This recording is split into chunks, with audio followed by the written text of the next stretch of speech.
Hello, I'm Caroline Jones. The consequences of the traumatic death of Steve Irwin are still unfolding in unexpected ways. Certainly the worldwide fascination with the Irwin legend and with Australia's zoo is undiminished. Bob Irwin is Steve's father. By all accounts, he's always been a very private man. Now, at the age of 68, he's left the zoo he started 35 years ago, and he's vacating a separate property he managed for his son.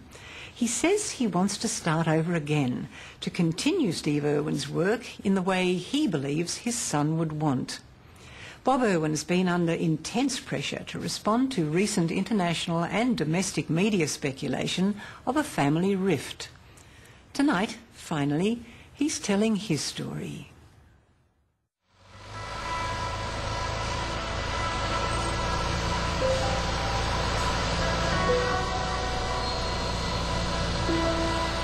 Steve's presence is always there.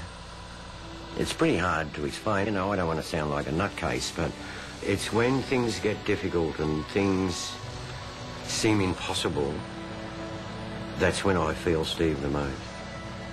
That's when I feel his energy. That's when I feel his drive and his passion. That's what keeps me going.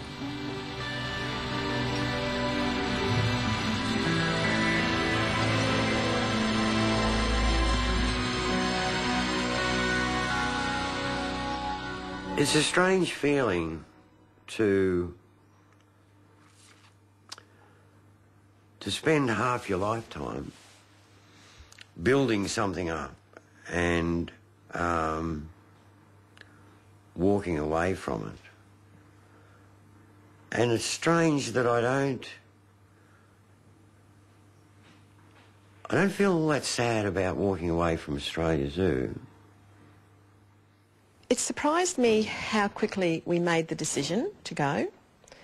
Bob's not a man to agonise over decision making. He makes the decision and then moves on or does what has to be done. I was becoming a disrupting influence. Not that I meant to be. I didn't mean to be a disrupting influence. That wasn't what I was trying to achieve.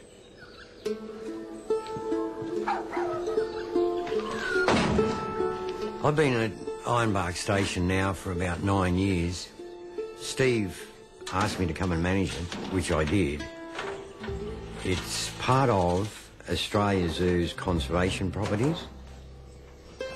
I do feel sad about walking away from Ironbark Station. And I'm sure it's because what I did here, I've done for Steve and I. These were the projects that we talked about.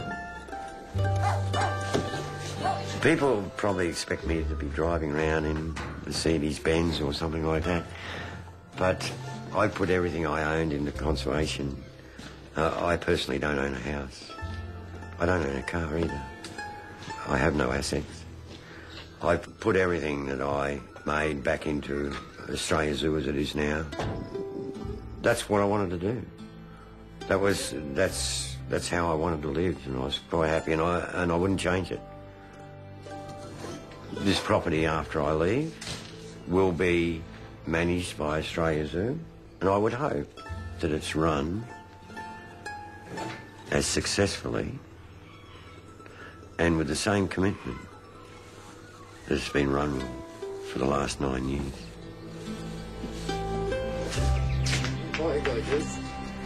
See you in 3 weeks.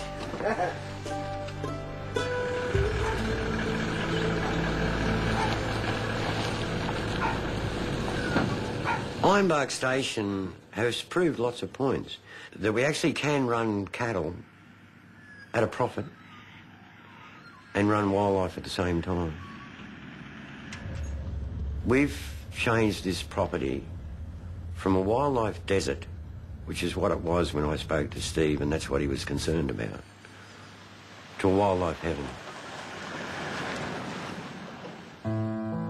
You know, I'm the luckiest bloke on the face of the earth because of my parents, my family. That makes me so lucky, so very, very lucky. I come from a very loving family. Hold on to him, Mum, hold on to him. My mum was a maternity nurse. who had a passion for saving wildlife, and my dad was a plumber who had a passion for reptiles. I thought, I hate plumbing. I just hate it. I don't like it anymore. I want to do something that I enjoy doing. My dad and my mum were probably the greatest conservationists in their time in Australia at that time, you know, in the 70s coming up to the 80s. They were ahead of their time. It's really strange when you kind of look at Australia Zoo now. It was called the Beerwah Reptile Park. When I first started it, the entry fee was 50 cents. And it started very small. It was just a few snake enclosures and lizard enclosures and a few kangaroos wandering around, and it was a good environment for the kids. It was a pretty happy time. We lived in a caravan because those early years were so hard. It was full of joey kangaroos and koalas and snakes, mate. There wasn't a wall that was spare that didn't have snakes in it. I had the opportunity of teaching him from a young boy to respect the bush and respect people and respect the animals. And then as time went by and we spent a lot of time together, both with crocodiles and other things we did out in the scrub. My dad was a hard bastard, don't get me wrong. Real hard man. Tough as nails, mate. I could never do anything perfect, you know, I could never do anything right. I got a few clips over the ear, kick up the bum, swear at me.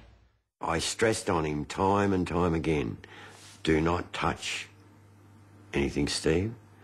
Just watch what I do and learn, but do not touch anything. And one instant comes to mind, and I can picture it now.